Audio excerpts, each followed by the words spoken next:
네, 안녕하세요. LS증권의 염승환 이사입니다. 최근 저를 사칭하는 여러 유튜브 방송이나 카카오톡 채널들이 상당히 많은데요.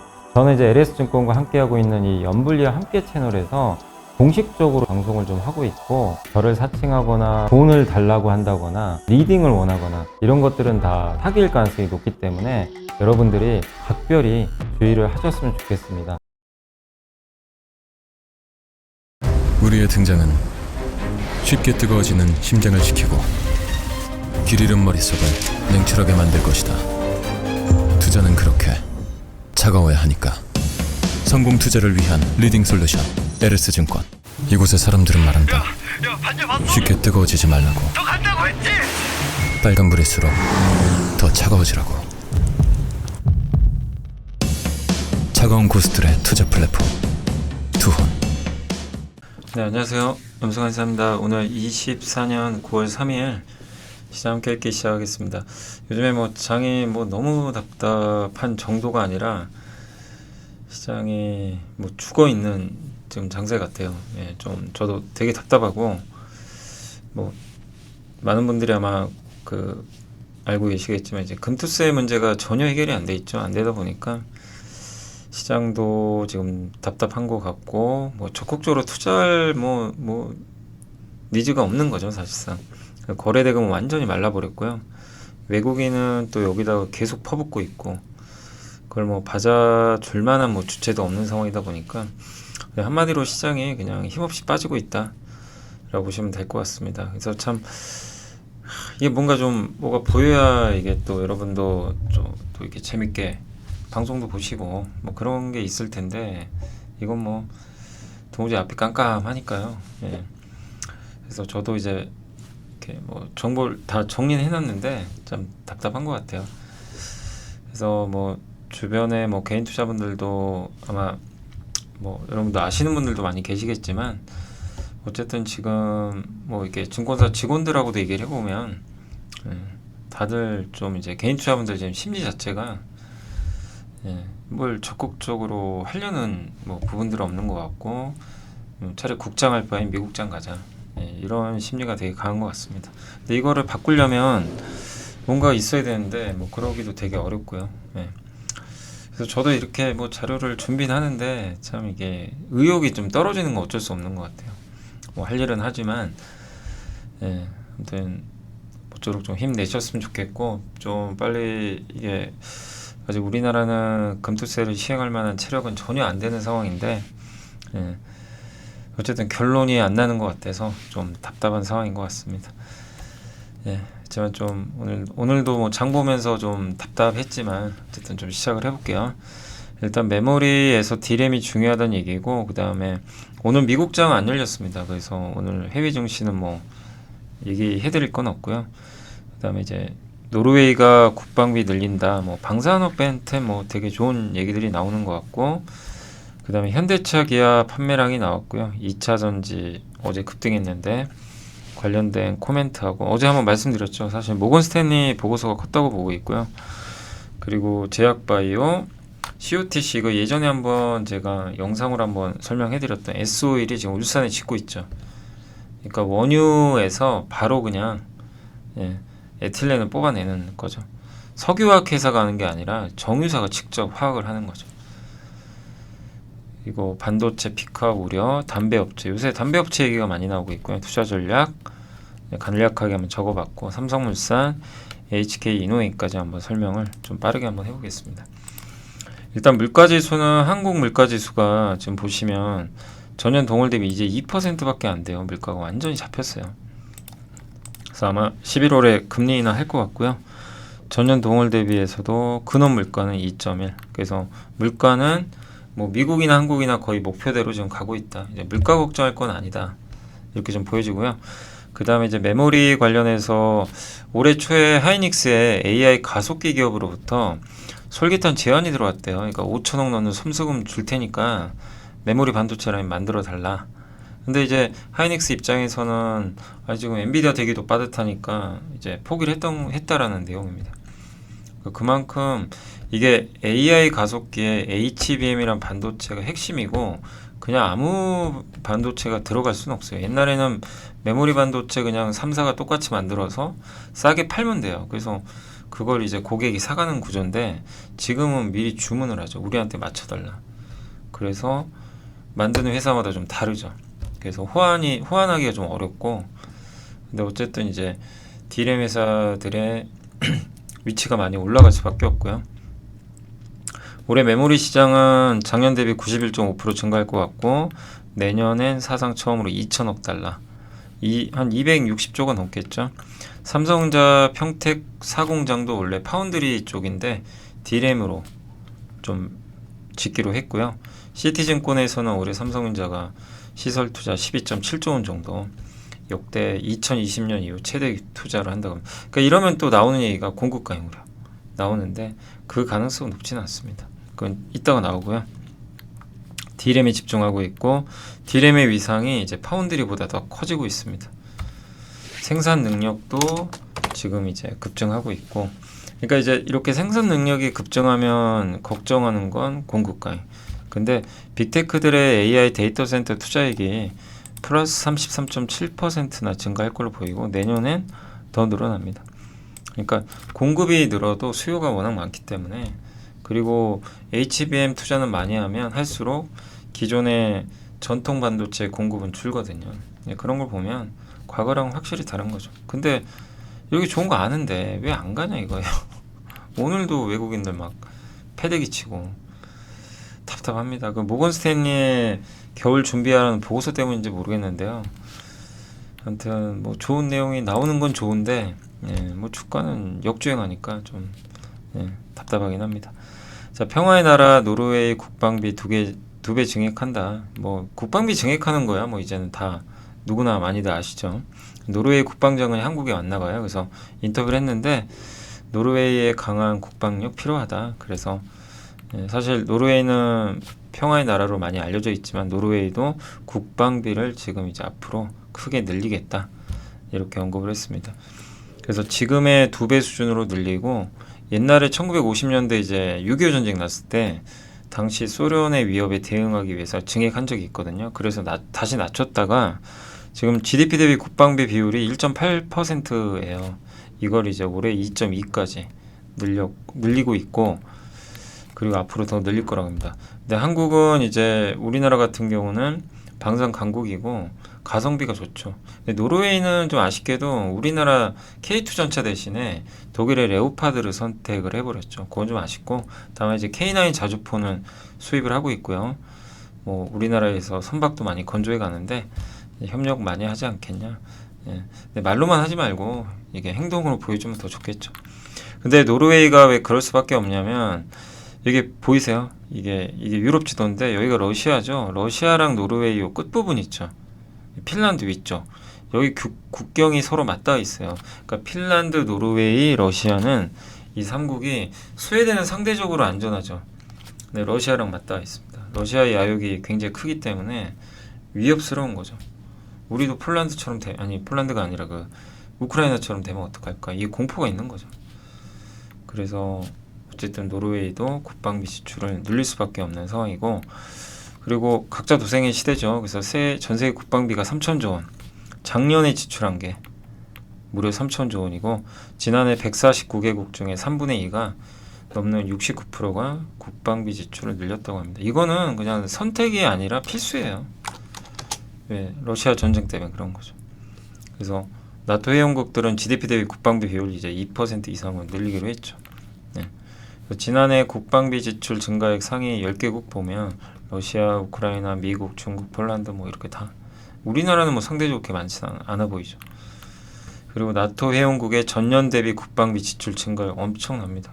유럽은요 국방비 지출을 급격히 늘리고 있고요. 나토 회원국 중 GDP 2% 이상을 국방비로 지출하는 국가의 수는 지금 보시면 23개국까지 이렇게 늘어났다고 합니다. 그러니까 결국엔 계속해서 국방비 지출을 좀 늘리는 쪽으로 가고 있다라고 보시면 될 것 같습니다.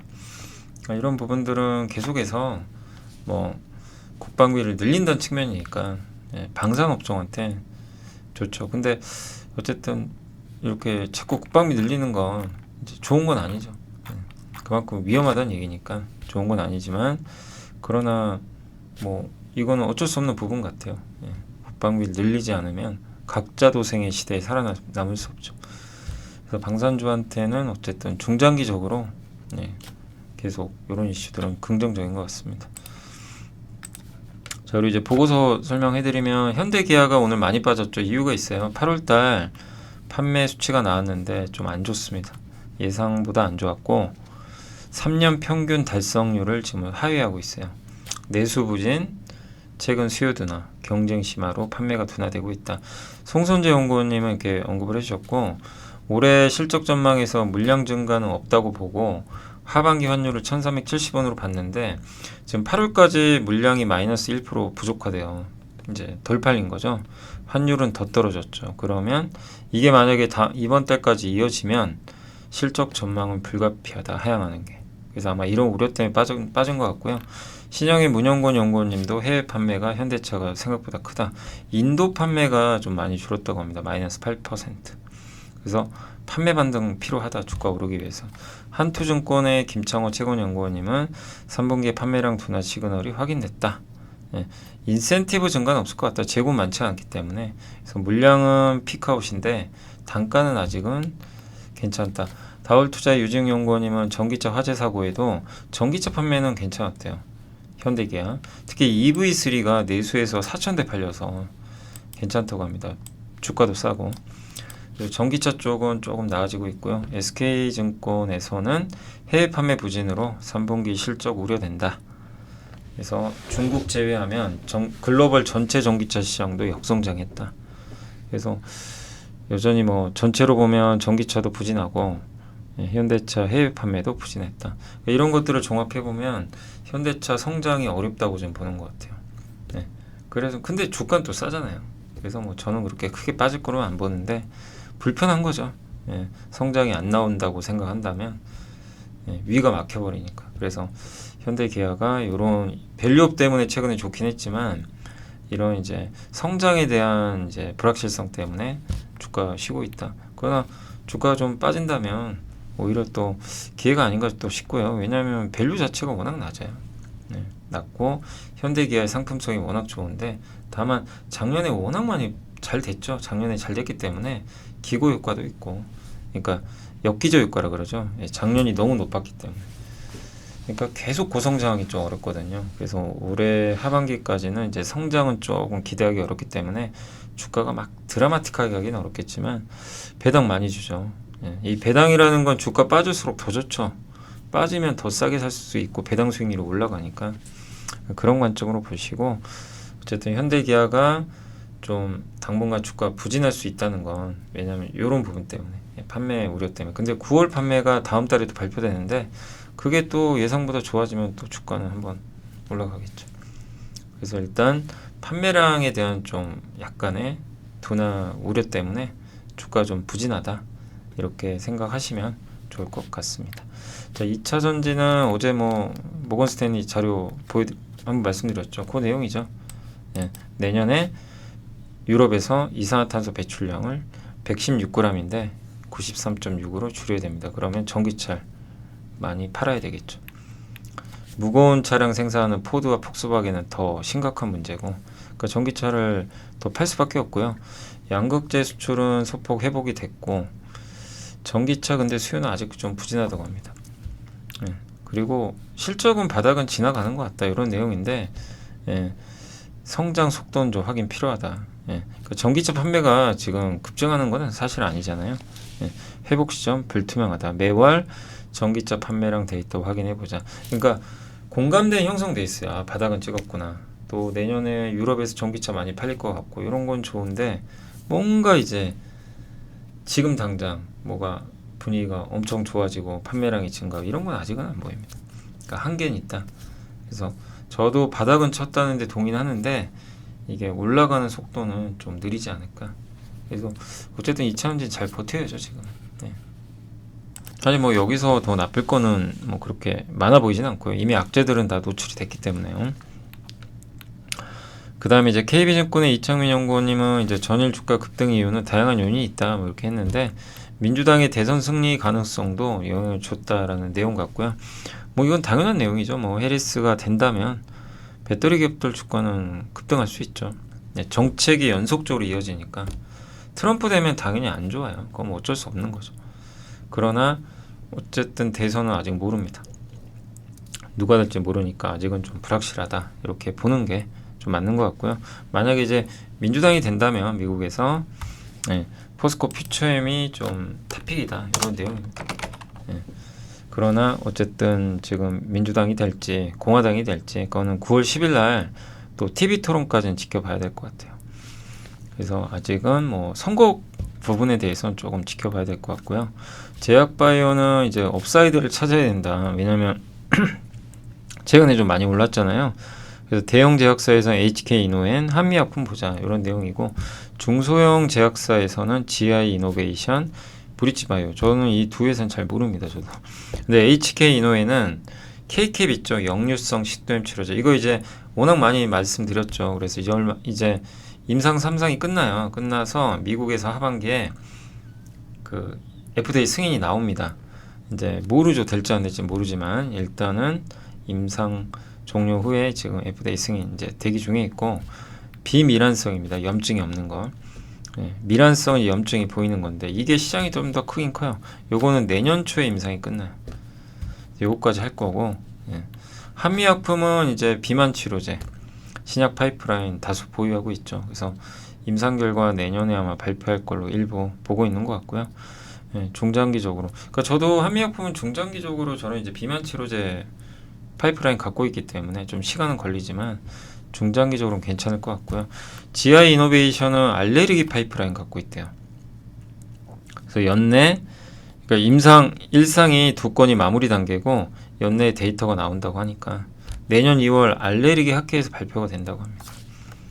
브릿지 바이오 테라피틱스는 특발성 폐섬유증 파이프라인 이제 이제 갖고 있는데 임상 이상 환자 모집이 끝났다고 합니다. 그래서 내년 4월에 끝나니까. 근데 다만 GI나 브릿지나 불확실하죠. 왜냐하면 임상 데이터가 어떻게 날지 모르니까 지켜보시되 이런 기업들을 보자는 내용이고, 대형 회사에선 HK 이노인과 한미약품을 좀 꼽아주셨습니다.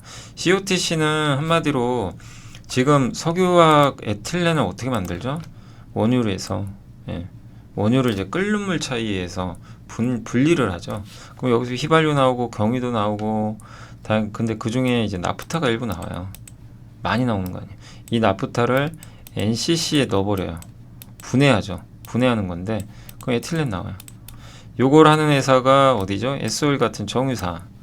요걸 만드는 회사가 롯데케미칼 같은 회사죠. 지금 현재 이런 구도인데, COTC 뭐냐면 롯데케미칼이 하고 있는 이 분야를 그냥 S-오일이 다 해버리겠다는 거예요. 그러니까 원유에서 바로 에틸렌을 뽑아버리겠다는 거예요. 누가 봐도 정말 굉장히 아이디어죠. 이게 롯데케미칼한테 악재인데 정유회사 입장에서 굉장히 좋은 거죠. 수익원이 생겨버리죠. 그러니까 정유회사가 석유화학사업까지 해버린다는 거. 이거 한번 설명을 한번 이제 자료로 함께 배우기에서 예전에 한번 만들어서 알려드렸는데, 정유사들이 이렇게 할 수밖에 없는 게 생존의 문제거든요. 왜냐하면 지금 어차피 이제 전기차가 앞으로 많이 팔릴 거고 석유 수요는 피크아웃 칠 거예요. 이 하루에 320만 배럴이 없어질 거래요. 작년에 전기차 운행하는 것만으로 해서 올해 전체 석유가 늘어나는 그 증분만큼이 석유 수요가 없어져 버렸어요. 왜? 전기차가 그걸 대체해 버리니까. 그러니까 정유회사들 입장에서 생존을 위한 변화가 필요하고, 실제 GS 칼텍스는 이 나프타 있죠. 나프타와 함께 저부가 같이 공정 부산물이 에탄, 프로판, 부탄인데 요런 이제 싼 원료죠. 요걸 이용해서 이제 화학 제품을 만들 수 있는 그런 거를 이제 적극 도입해서 사업 가동 중에 있다고 합니다. 그래서 정유사들이 에틸렌도 만들고 이러니까 이제 롯데케미칼은 가뜩이나 어려운데 힘든 거죠. 거기다 중국과 경쟁도 해야 되니까. 그러니까 정유사들이 석유화학 기업들의 이 영역을 침범하고 있어요, 사실. 이건 이제 생존의 문제죠. 그리고 또 한 가지가 현대오일베크는 나프타보다 상대적으로 저렴한 중진류분을 사용해서 여기도 마찬가지 에틸렌 뽑아내고 있어요. 프로필, 석유화. 이거 하는 이유는 뭐죠? 정유만 해가지고는 답이 안 나오니까. 앞으로 미래가 잘 안 보이니까. 그러니까 S오일은 아예 이 시설을 지금 이제 울산에 만들고 있죠. 그래서 샤인 프로젝트 했고, 요거 하는 회사가 이제 현대 엔지니어링 DLENC가 하고 있고, 여기에 요새 주가 좀 많이 빠져 있긴 하지만 DYPNF가 기자재를 공급을 했죠. 근데 어쨌든 아람코, 사우디 아람코의 기술을 적용한 거고, 연간 에틸렌 58만 톤 이런 것들이 이제 앞으로 나오게 됩니다. 근데 단점은 수소 조달 비용이 많이 든대요. 이게 수소가 필요하대요. 근데 미국 같은 데는 천연가스가 많아서 수소를 뽑기가 좋은데, 그래도 그렇게 미국 거를 쓴다고 해도 수소 조달 비용이 2,400억이 든대요. 아니 이거 배보다 배꼽이 더 클 수도 있잖아요. 네. 그런데 이제 부생수소라고 이런 공정을 할 때 수소가 또 나와요. 그걸 절반 가정해도 1,200억이 들죠. 그러니까 적은 돈이 아니에요. 네. 그럼에도 해야 된다. 왜냐하면 변하지 않으면 도태되니까. 안 그러면 설비 폐쇄해야 돼요. 그냥. 왜냐면 정유수요 꺾이니까 나중에 2027년에 피크아웃 칠 거래요. 그래서 이제 S오일도 이런 거 준비를 하는 거죠. 그래서 S오일을 탑픽으로 꼽아줬습니다. 왜냐하면 석유화학 수요는 꾸준해요. 석유화학은 좀 공급은 늘 수 있어도 수요는 역성장을 안 하고 꾸준히 늘어납니다. 근데 석유화학도 힘든 게 중국은 자급자족하죠. 예. 미국도 석유화학 하는데 미국은 원가가 엄청 싸요. 에탄으로 만들거든요.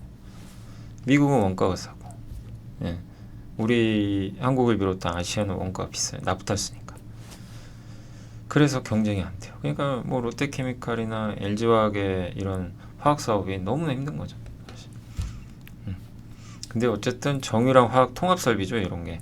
이런 통합 설비가 아시아 전체 70%인데, 그러니까 정유 회사가 화학까지 같이 하는 건데, 이들의 수년금 마진이 기존 설비보다는 3배에 달한다고 합니다. 그러니까 원가 경쟁력을 갖춰야 돼요. 지금 살아남기 위해서 어쩔 수 없습니다. 설비를 바꾸거나 원가 경쟁력을 갖춰야 된다. 그래서 정유사들은 이런 흐름으로 갈 수밖에 없는 것 같다. 근데 그런 상황에서 S오일을 가장 선호한다. 이런 내용입니다. 26년에 공장이 완공되니까 아직 시간은 있고요. 근데 그때부터 S오일한테 그게 위기가 될지 기회가 될지는 좀 1년 후에 한 번 더 바라보시면 좋겠습니다. 그러니까 지금 당장 좋아진다는 아니고요. 근데 지금 유가도 거의 많이 떨어져 있고 주가도 지금은 거의 바닥이라고 보는데 올라갈 뭔가 모멘텀이 좀 없긴 없어요. 유가가 그렇다 크게 오르기도 어렵고 하다 보니까, 그래서 조금 인고의 시간은 좀 필요한 상황인 것 같습니다. 요새 이제 반도체 피크아웃 우려 얘기 계속 나오죠. 뭐 모건 스탠리도 얘기를 꺼냈고, 근데 아무리 이렇게 얘기를 해도 시장이 반응이 없어요. 좋은 얘기를 해도. 그게 좀 안타깝고, AI 수요 원래 수익화는 원래 늦었다. 지금 AI 수익화가 아직 안 되고 있죠. 근데 주가가 너무 많이 오른 게 문제고요. 근데 주가 또 최근에 빠졌잖아요. 그러니까 이제는 크게 문제될 건 아닌 것 같은데, 도대체 AI로 언제 돈 벌래? 근데 돈 벌겠죠. 근데 시간이 걸리는데 시장이 그걸 못 참는 것 같아요. 근데 AI 수요는 여전히 좀 강력합니다. 강력하다는 내용이고, 예. 그리고 이런 빅테크들은 단기 수익성 목표보다 계속해서 투자하고 있죠. 범용 메모리, 요것도 아직 수요가 예상보다는 높지가 않아요. 근데 결국 이거는 내년에 좋아질 것 같거든요. 온디바이스 AI 나오겠죠. PC 교체해야죠. 이제 코로나 이후로 벌써 4, 5년 지났고, 내년에 윈도우 10 바꿔야 돼요. 종료 지원. 그러니까 적어도 올해보다는 나아질 것 같고, AI PC가 들어가면 개인보다 기업과 정부가 많이 쓸 것 같고, 저는 이미 AI를 쓰지만 챗GPT나 여러 이제 그걸 쓰지만 정말 편하긴 해요. 실제 진짜 도움이 많이 되는 건 맞습니다. 근데 기업과 정부가 이걸 안 쓰겠습니까? 그래서 AI PC를 구매할 가능성도 있죠. DRAM 채용량이 증가하겠죠. 그리고 제일 이제 우려되는 게, 아니 근데 공급 과잉 오면 어떡하냐, 이렇게 투자 많이 하는데. 근데 HBM이 과연 공급 과잉이 발생할 수 있을지 그것도 좀 지켜봐야 될 것 같고, 왜냐면 만들기가 너무 어려워요. 수율이 안 나온다니까요. HBM 3, 3E, 8단, 12단, 4까지 가야 되는데 100% 수율이 나올 수가 없어요. 그러니까 공급은 계속 무한정 증가시키기가 어려운 거죠. 하이닉스는 그리고 HBM 생산에 집중했죠, 그동안 엔비디아 때문에. 그래서 전통 반도체 공급을 많이 못했어요. 그래서 하이닉스가 내년에는 아마 이제 전통 반도체 투자를 해서 공급을 늘리지 않을까. HBM 말고. 그래서 하이닉스는 그럴 가능성이 좀 있다라고 좀 보시면 좋을 것 같고, 예. 그리고 사이클 후반부라고 만약에 생각하면 이익을 가장 극대화되는 업체는 삼성전자다. 네, 이렇게 나와 있고, 삼성전자도 그래서 뭐 과잉 투자 안 할 것 같다. 왜냐하면 지금 가뜩이나 수익성 계속 언급을 하는데 돈 들어갈 때 많거든요. 근데 여기서 그냥 무리하게 치킨 게임을 할 리는 없는 거죠. 마이크론은 HBM 투자를 많이 못했거든요. HBM에 집중할 것 같고. 그러니까 전통 메모리 투자는 하이닉스 중심으로 늘어나겠지만 그게 공급 과잉을 일으킨 게 아니라 정상화시키는 과정이고, HBM은 여전히 부족하고, 예. 그래서 어쨌든 뭐 공급 과잉 가능성은 높지 않다 이렇게 보고 있는 것 같고요. 예. HBM 그리고 하이닉스를 좀 좋게 보고 있는 것 같아요. 예. HBM 후발주자들은 이익 극대화 추구하겠지만 무리한 투자로 인해서 만약에 공급 과잉이 오면 HBM 후발주자 삼성과 마이크론이 더 큰 고통을 받을 수 있다. 이런 내용입니다. 그래서 최대보다 최적의 투자는 할 거예요. 하는데 무리한 투자는 안 할 것 같다. 이런 내용. 그러니까 공급을 너무 증가시켜서 업황을 망가뜨리진 않을 거다. 근데 그런 일이 발생하면 주가는 이제 못 가는 거죠. 그럴 거라고 좀 보진 않는 것 같아요. 네. 그래서 하이닉스에 대해서 긍정적으로 보고 있고, 11월 전까지는 좀 왔다 갔다 할 거래요. 저도 그렇게 봐요. 그러니까 9월, 10월 오늘도 보시면 안 가죠. 답답하죠, 반도체. 근데 어쨌든 뭐 반도체가 여기서 무너진다 이거보다 바닥을 다지면서 한두 달은 답답할 것 같다. 그래서 오히려 비중 확대하는 게 저도 맞다고 보고요. 안 좋을 때. 근데 지금 여러분 뭐 투자하시고 싶으세요? 아니죠. 여러분 심정상 아니 뭐 굳이 왜 국장을 해? 이런 지금 상황이잖아요. 돈 있으면 차라리 미국장 가지.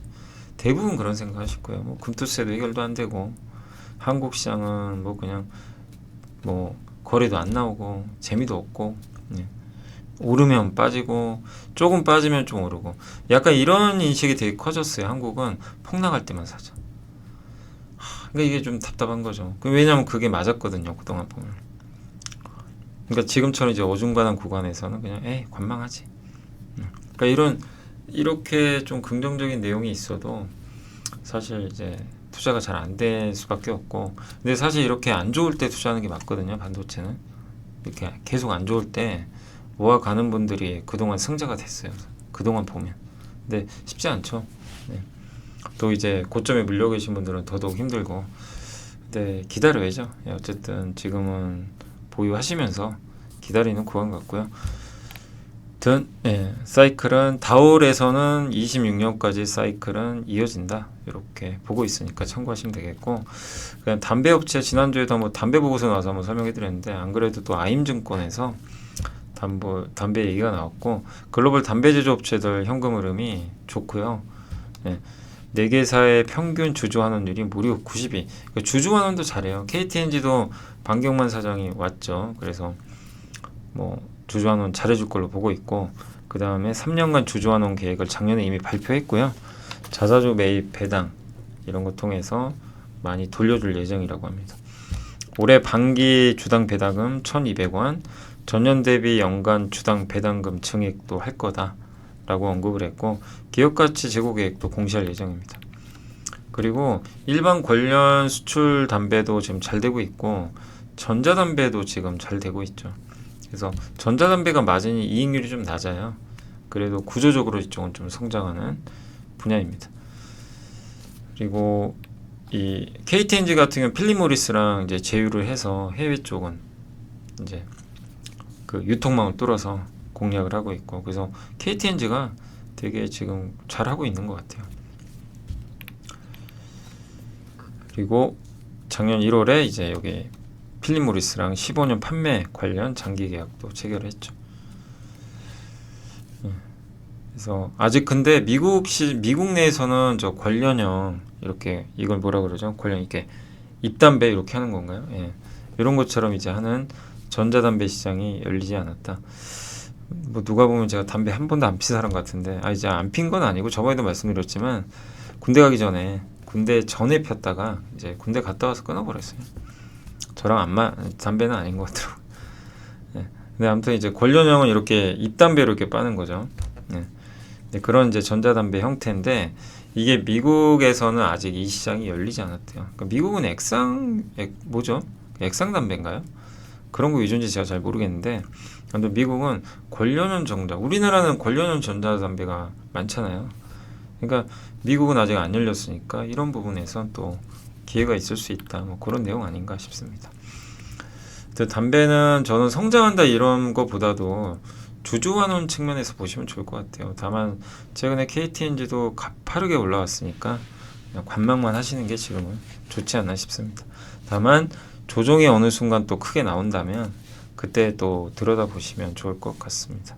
보유하신 분들은 배당 계속 받으시면 좋을 것 같아요. 중장기로. KB증권의 이은택 연구원님은 이번이 보험성 금리 인하 맞나? 그러니까 그게 중요한 건 아니다. 고물가 시기에 금리 인하는요. 어쨌든 증시가 다 올랐대요. 지금 고물가 시기였다가 꺾이는 시기죠. 그러니까 이제 침체성 인하든 보험성 인하든 상관없다. 이렇게 보시면 될 것 같습니다. 그리고 메리츠 황수영 연구원님은 요새 AI 어느 위치냐? 뭐 요새 뭐 과잉 투자니 공급 과잉이니 버블이니 이러는데 AI 주가 상승의 이제 근간엔 AI 하드웨어 설비 투자가 계속 늘어날 거다. 이런 거에 자리 잡고 있는 거죠. 근데 AI가 그러면 이제 투자가 끝나갈 거냐? 그건 아니라는 거죠. 왜냐하면 인간에 많이 근접한 건 맞아요. 이제 번역도 거의 진짜 잘하고요. 언어 이해도 잘하고 그림도 잘 그립니다. 어려운 수학 문제도 일부 기능은 인간 수준에 근접했어요. 물론 다는 아니에요. 근데 아직 전문적 지식이나 도덕관념은 없어요. 그러니까 좀 더 학습은 필요하지만 근데 이제 AI가 학습을 하고 나선 그걸 활용한 이제 앱들이 많이 나오겠죠. 그래서 그거를 많이 개발을 하고 있는 것 같고 그리고 앞으로 수많은 AI 모델들이 계속 나올 거예요. 그럼 더 많은 연산을 하겠죠.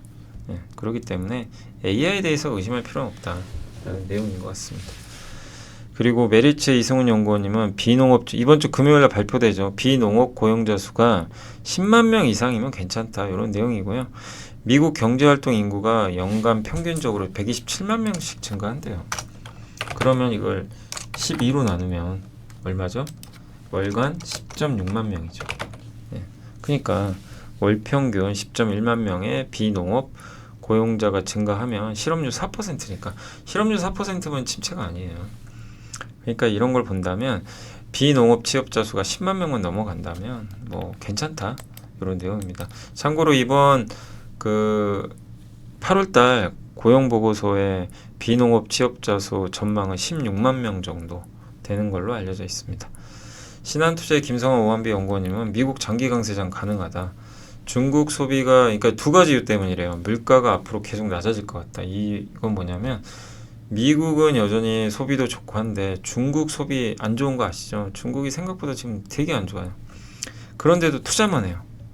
그러니까 중국 정부가 계속해서 내수 소비 이런 부양 쪽에 더 초점을 맞춰야 되는데 그러지 않는 것 같고 중국 소비는 쉽게 지금 살아나지 못하고 부동산 계속 떨어지고 그러니까 중국의 소비가 부진하면 어떻게 돼요? 중국 물가가 떨어지죠. 원자재 수요가 늘기가 어렵다는 얘기예요. 그럼 원자재 가격이 이렇게 낮게 유지가 되면 물가 오르기가 어렵죠. 이거는 좋다는 얘기예요. 디스인플레이션. 오펙 플러스가 감산을 이제 포기했죠. 감산 계속했죠. 이제 10월부터 원복 들어가요. 원복 뭐죠? 줄였던 걸 이제 늘리는 거예요. 근데 거기에 대해서 누구도 이제 이의 제기 안 하는 거죠. 그래서 원유는 공급 과잉으로 또 갈 수도 있다. 이러면 물가 안 올라가는 거죠. 이 두 가지 부분들은 미국한테는 되게 유리하다. 이렇게 보고 있는 것 같습니다. 그래서 미국 물가가 낮아지면 연준은 혹시라도 뭔가 경기가 안 좋아지면 그냥 금리 인하 세게 해버리면 돼요. 여유가 있는 거죠. 그래서 미국의 장기 강세장 가능하지 않겠냐. 이게 80년대 후반하고 1990년대에 이런 일이 있었다고 합니다. 그런 내용이니까 참고하시고요. 삼성물산 건설보험 오늘 주가 급등했죠. 건설보험 이익 창출력이 전사 이익 구조를 지탱하고 건설 지금 돈 잘 벌고 있습니다. 작년에 1조 원 영업이익 이제 돌파했고 올해는 1.1, 내년에 1.15조 안정적이고요. 삼성물산은 서울권 도시정비 사업 위주로 하니까 안정적이고 또 건설 쪽에서 자회사 삼성전자 물량이 어느 정도 확보가 돼 있죠. 안정적이죠. 비건설 부문도 이익 기여도 비건설 부문의 핵심은 삼성바이오로직스입니다. 여기가 돈 뭐 잘 벌죠. 비건설 부분의 이익 기여도는 70%를 넘어갈 것 같아요. 향후에 신사업으로는 수소하고 있고요. 태양광, 그다음에 그 소형 모듈 원자로 우리가 이번에 함께 배우기에서 좀 배웠던 이런 사업들도 있으니까 참고하시면 되겠고, 예, 그리고 주주환원제, 예, 자기 주식 모두 다 소각하기로 이거 기억하시죠? 예. 그래서 작년에 이건 발표했죠. 앞으로 모든 자사주 소각하겠다. HK이노에는 이제 하나증권에서 보고서가 나왔고 P캡, 예, 우리가 이제 많이 공부했는데 3세대 제품이죠. 역류성 식도염 치료제. 그래서 지금 미국에서 P캡 제품 경쟁사 건데 팬텀 파마슈티커스가 연초 대비 80%나 주가가 올랐다고 합니다. 보험사에 다 등재가 돼 있고, 예, 비밀환성 이제 역류성 식도염 적응증도 획득을 이미 했고요. 그래서 매출이 가파르게 오르고 있다고 합니다. P캡은 기존에 나온 역류성 식도염 치료제보다 위산에 의한 활성화 과정이 필요하지 않아서 빨리 약효가 나요. 그러니까 이게 역류한다는 건 되게 속이 메스껍잖아요. 기분이 나쁘죠. 이거를 빨리 잡아야죠. 이걸 뭐 하루 후에 효과 나면 하고 누가 견디겠어요. 근데 P캡 제제는 효과가 좀 빠르다고 합니다. 식사 여부랑 또 상관없이 그냥 복용해도 돼요. 그래서 지금 일본에서도 매출액이 높았고 HK이노엔의 K캡은 한국에서 이미 출시가 됐죠. 1140억 작년에. 거의 블록버스터입니다. 우리나라에서는 1000억 넘으면 굉장히 큰 제품이거든요. 네. 그 미국 시장이 이제 개화되고 있고, 네. 미란성 환자가 700만 명, 비미란성이 이제 150만 명. 그래서 이번에 HK이노엔은 비미란성부터 지금 이제 FDA 승인을 앞두고 있고요. 내년에 아마 미란성 승인을 받지 않을까 이렇게 보고 있습니다. 복켄자의 최대 매출액은 30억 달러 전망하고 있고, 하지만 우려도 좀 존재한다. 왜냐 가격이 좀 높거든요. 표준요법이 돼야 되거든요. 그러니까 의사들이 저걸 먼저 처방할 수 있게 해야 되는데 가격이 좀 높다는 건 좀 단점일 수 있습니다. 근데 우리 한국에서는 진료 지침에 따라서 P캡이 초기 치료로도 권고가 된대요. 그러니까 표준 치료제가 된 거죠. 그러니까 미국도 저렇게 될지는 봐야 될 것 같고, 근데 미국도 가이드라인에서 1차 치료제로 가장 강하게 권고되고 있는 의약품은 일단 아직은 PPI 전세대 제품이죠. 그러니까 이거는 그 HK이노엔한테 좀 불리하죠. 미국이 저걸 바꿔주면 좋은데, 예, 그러니까 HK이노엔은 P캡 방식이고 지금 현재 표준 치료제로 권고받는 건 PPI 그 전 방식인데, 예, 그러나 이게 표준 치료제로 바뀔 수 있을지는 한번 지켜봐야 되겠습니다. 그리고 P캡의 지금 선두주자인 복켄자가 이제 계속해서 실적이 증가하는지 이것도 중요한, 예, 포인트가 될 것 같습니다. 그래서 오늘 주가는 좀 많이 올랐죠. HK이노엔도. 그래서 핵심은 이제 하반기에 FDA 승인 여부, 그게 중요할 것 같습니다. 어제 내부자 매수는 SK하이닉스의 이인노 담당이 이제 8,600만 원 정도 매수를 했고요. 전자공시는 어제 없었습니다. 예. 어제 뚜렷한 건 없었고요. 예. 이런 내부자 매수가 있었다는 거 참고하시면 되겠습니다. 네, 오늘 이제 시장만 간단히 정리하고 마무리하겠습니다. 자, 오늘 종합주가지수는 비교적 크게 빠져버렸고요. 힘없이 오후에 밀려버렸습니다. 아침에 오르다가 아침 분위기는 좋았거든요.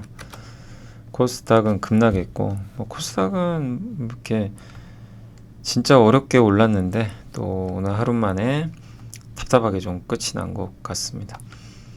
오늘 외국인들의 매도가 또 많았고요. 뭐 기관도 전혀 도움이 되질 못했고, 외인 기관의 융단 폭격에 증시가 또 약간 위축된 모습이었고요. 섹터로는 뭐 이렇게 주도주는 사실 없었고요. 일부 오늘 보험주, 유통주 일부 올랐고, 지주사가 좀 많이 올랐어요.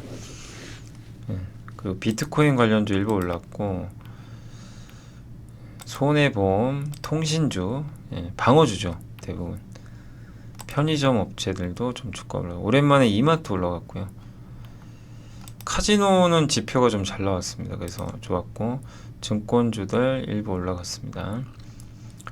그리고 웹툰 관련주 일부 올랐고요. 정유주도 오늘은 GS만 올라갔네요. 지주사죠. 그러니까 GS가 정유사로 올라간 건 아니에요. 그러니까 오늘은 정유랑은 무관하고 지주사로 올라갔고 조선주 조금 올랐습니다. 어제는 조금 좀 부진했지만 오늘 보면 지주사 다 올라갔죠. 예.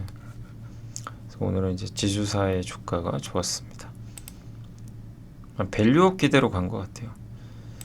건설주도 오늘 삼성물산 혼자 갔죠. 그러니까 건설주가 간 건 아니에요. 영화 관련주 올랐고 시멘트주 일부 올랐고요. 그리고 없습니다. 아이폰 관련주는 오늘 BH가 급락, LG노텍은 여긴 또 왜 이러나요? 예. 애플 아이폰이 이제 출시 앞두고 있는데 정말 이쪽도 알다가도 모르겠습니다. 정말 저는 이제 최근에 오른 건 맞아요. 보시면 이게 LG노텍이거든요. 많이 올랐죠. 예. 근데 저렇게 또 패버리니까 이거 누가 장기 투자하려고 하겠어요. 좀 답답한 상황이고 오늘 누가 팔았나요? 기관과 외국인이 그냥 동반 매도를 해버렸네. 또 애플 아이폰 관련된 기업들의 주가 안 좋았고요. 반도체도 안 좋았고 뭐 삼성, 하이닉스 다 급락했습니다. 뭐 그럼 반도체 소부장이 좋을 리는 없죠. 장비, 뭐 IT 대표주 다 급락했고 인터넷 관련주도 힘이 없었고요. 카메라 쪽도 안 좋았고 재료, PCB, 휴대폰 부품 오늘은 2차전지도 오후엔 조금 밀렸습니다. 어제는 다 급등을 했는데 오늘은 에코프로 BM이 4%나 다시 빠졌고요. 전기차 섹터가 이제 하루밖에 못 갔던 것 같아요. 그래서 좀 답답하게 시장은 오늘 끝이 났습니다. 저도 이렇게 지금 방송하는데 막 이게 좀 너무 죄송한 게요. 이게 의욕적으로 저도 하고 싶어요. 근데 그게 잘 안 되는 것 같습니다. 뭐 보시는 분들은 더 심하시겠죠. 뭔가 좀 기운이 나야 될 텐데요. 자, 오늘 삼성전자, 하이닉스, 현대차 다 일제히 급락해 버렸고요. 그나마 삼성물산, 지주회사, 삼성화재, 보험사, LG가 8% 가까이 올랐고 유한양행이 좀 괜찮았습니다. 오늘 3%. SK도 올랐고 KT도 올랐고요. 이노텍은 폭락을 했습니다. LG디스플레이도 폭락했고 현대오토에버도 급락. 두산박해 오랜만에 반등했습니다. 지주회사랑 보험만 올랐던 하루였던 것 같고요. 코스닥은 이제 시총 1등 알테오젠이 오늘 1% 가까이 올랐고 반면에 에코프로비엠이 급락했고 2차전지도 좀 이제 어제 하루 상승을 이어가지 못하고 좀 오늘은 꺾여버렸습니다. 실리콘2 괜찮았고요. ST팜이 마이너스 4, 대주전자재료가 마이너스 5, ABL 바이오가 마이너스 8, 테크잉이 마이너스 4. 그리고 뭐 보톡스 2차전지 가릴 것 없이 2차전지도 그냥 안 좋았고 바이넥스도 오늘 좀 많이 생물보안법 관련주들은 오늘은 좀 많이 흔들린 것 같고요. 악재 나온 건 없습니다. 그래서 오늘 반도체, 바이오, 2차전지까지 다 안 좋았던 것 같습니다. 한마디로 시장에 딱히 좋은 게 없어요. 오늘 상승 종목도 그 1000개 정도에 불과하니까 하락 종목 훨씬 많죠. 브릿지 바이오텍 아까 그 보고서 한번 보여드렸죠. 저는 잘 모르는 기업인데 오늘 어쨌든 그 영향 때문인지 모르지만 15%나 올랐습니다. AD테크가 오랜만에 올랐네요. 11%. 그다음에 시젠이 5%, 실리콘2가 4% 가까이. 이 정도 올랐고 뭐 안 좋습니다. 대부분 안 좋고 코스피 쪽에서는 유한양행 좋았고요. APR이 오늘 이렇게 급등한 이유가 있어요. 미국 아마존에서 APR의 그 피부 미용 의료기기 있죠. 여기 집에서 하는 거. 그게 1등 했대요. 지금 판매량이. 아마존 베스트셀러 1위 올라왔더라고요. 그쪽 부분. 그리고 메디큐브 아시죠? 화장품도. 그쪽 부분에서 상위 올라간 것 같아요. 아마 그게 이제 호재로 작용. 얼마 전에 수출 데이터도 되게 잘 나왔잖아요. 그래서 20만 원까지 빠졌다가 또 이렇게 금방. 그러니까 정말 어려워요. 이런 거 투자한다는 게. 그런 뉴스에 따라 막 너무 막 왔다 갔다 하니까 어렵고, 그 다음 오늘은 금호석유가 좋았고요. LS, 지주회사 다 좋았습니다. 화장품도 오늘은 업종으로는 좋았어요. 다만 이제 오늘 BH, 애플 관련주는 오늘 다 급락했고, 애플은 다음 주에 공개합니다. LG 디스플레이도 좀 빠졌고, 자동차는 숫자가 좀 안 좋아서 오늘 좀 흔들렸다. 반도체는 뚜렷한 이유는 없습니다. 자, 그래서 오늘 이제 한번 이렇게 정리를 해드렸고, 뭐 정말 어려운 장이고요. 어렵고 힘도 안 나고 답답하고 정말 이거 언제 분위기가 바뀔지 그걸 알 수도 없고, 그리고 뭐 이런 분위기에서 한국 시장 안 하시겠다는데 뭐라고 하겠습니까? 그걸, 그죠? 무조건 계셔야 됩니다. 저도 그렇게 말씀드리고 싶지만 뭐 그런다고 될 문제도 아니고, 지금 시장 분위기는 그러니까 좀 그런 분위기 같아요. 이거 그냥 금투세 시행한다, 약간 이런 분위기로 많이 생각하시는 것 같아요. 그거를 어쨌든 좀 빨리 정치권에서 타협을 좀 해야 되는데 시장 분위기는 그런 것 같아요. 안 될 걸로 보고 있는 것 같습니다. 그게 좀 안타깝고, 그냥 좀 지켜보자고요. 아직 좀 시간은 있는데 그게 뭔가 해결이 돼야 뭔가 분위기가 바뀔 것 같아요. 지금 분위기상으로는 불확실성이 계속 가중되다 보니까 힘든 것 같습니다. 아니면 이제 뭔가 새로운 또 재료가 나와줘야 되는데 아직은 그런 게 없고요. 자, 아무튼 오늘 고생하셨고요. 힘든 장 너무 수고하셨고, 제가 오늘 전달해 드릴 내용은 이제 여기까지입니다. 그래서 오늘도 너무 고생하셨고요. 저는 또 내일 또 라이브가 오전에 있으니까 오전에 찾아뵙도록 하겠습니다. 감사합니다. 우리의 등장은 쉽게 뜨거워지는 심장을 식히고 길 잃은 머릿속을 냉철하게 만들 것이다. 투자는 그렇게 차가워야 하니까. 성공 투자를 위한 리딩 솔루션 LS증권. 이곳의 사람들은 말한다. 쉽게 뜨거워지지 말라고. 빨간불일수록 더 차가워지라고. 차가운 고수들의 투자 플랫폼 투혼.